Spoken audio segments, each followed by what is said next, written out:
எந்த ஒரு விஷயத்துலயுமே ஃபோக்கஸே இல்லையா? ஒரு கான்சன்ட்ரேஷனே இல்ல. ஒரு வேலைய செய்யும்போது ஏதோ ஆரம்பிச்சுடுறோம். ஆரம்பிச்சதுக்கப்புறம் ஒரு பக்கம் ஃபோன் வரும். ஒரு பக்கம் மெசேஜ் வரும். ஒரு பக்கம் யாராவது கூப்பிடுவாங்க. இப்படி நாலா பக்கமும் டிஸ்ட்ராக்ஷன் ஆயிட்டே இருக்கும். உங்களோட எண்ணங்கள் எங்கேயோ போகும். திடீர்னு காஃபி குடிக்கணும்னு தோணும். இந்த மாரி நம்மளோட மனம் அங்க இங்கேயா இப்படிலாம் சிதறிடுச்சு அப்படின்னா, அந்த கவனச்சிதறல் ஆயிடுச்சு அப்படின்னா, அந்த ஒர்க்க கரெக்ட்டா ஃபோக்கஸா எப்படி பண்ண முடியும்? ஒழுங்கா பண்ண முடியாது. கரெக்ட்டான ரிசல்ட்டும் வராது. அதுவே அந்த ஒர்க்க பண்றதுக்கு முன்னாடி உங்கள நீங்க ப்ரோகிராம் பண்ணணும். எப்படின்னா, அடுத்த 1 ஹவர் எந்த ஃபோன் கால், எந்த மெசேஜ், யார் கூப்பிட்டாலும் நான் போறது கிடையாது. எந்த டீ, காஃபி எதுவும் கிடையாது.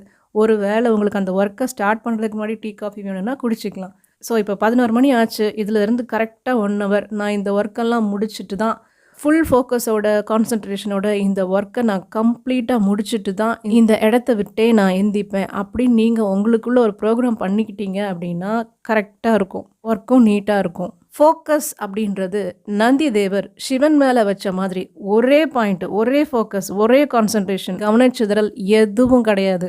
மழை வந்தாலும் சரி, வெயில் அடிச்சாலும் சரி, உலகம் என்ன ஆனாலும் சரி, எது எப்படி போனாலும் என் கவனம் சிவன் மீதே இருக்கும் அப்படின்னு நந்திதேவர் நமக்கு உணர்த்துறத பாருங்க.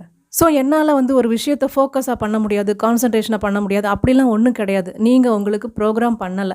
அவ்வளோதான். கரெக்ட்டா ப்ரோகிராம் பண்ணி மென்டலி ப்ரிப்பேர் ஆயிட்டு உட்காந்தீங்க அப்படின்னா, பெர்ஃபெக்ட்டா உங்களோட ஒர்க்க பண்ண முடியும். அது மாரி குழந்தைங்களும் படிக்க முடியல, ஏகப்பட்ட டிஸ்ட்ராக்ஷனோட ஒரு பக்கம் படிச்சுட்டு இருக்கும்போதே இந்த மாரி நீங்க முன்னாடியே ப்ரோகிராம் பண்ணிடணும். அடுத்த 1 ஹவர் இதெல்லாம் நான் முடிச்சுருவேன். கரெக்ட்டா 8 மணிக்குள்ள என்னோட இவ்வளோ ஒர்க்க நான் முடிச்சுருவேன். அது வரைக்கும் no snacks, no phone call, no Instagram, no WhatsApp, no TV அந்த மாதிரி இருந்தாங்க அப்படின்னா, அழகா முடிச்சிடலாம். ஆனா, ஒரு பக்கம் படிப்பு, ஒரு பக்கம் வீட்ல யாராவது வந்துட்டாங்களா? என்ன பேசுறாங்க? அம்மா என்ன பேசுறாங்க?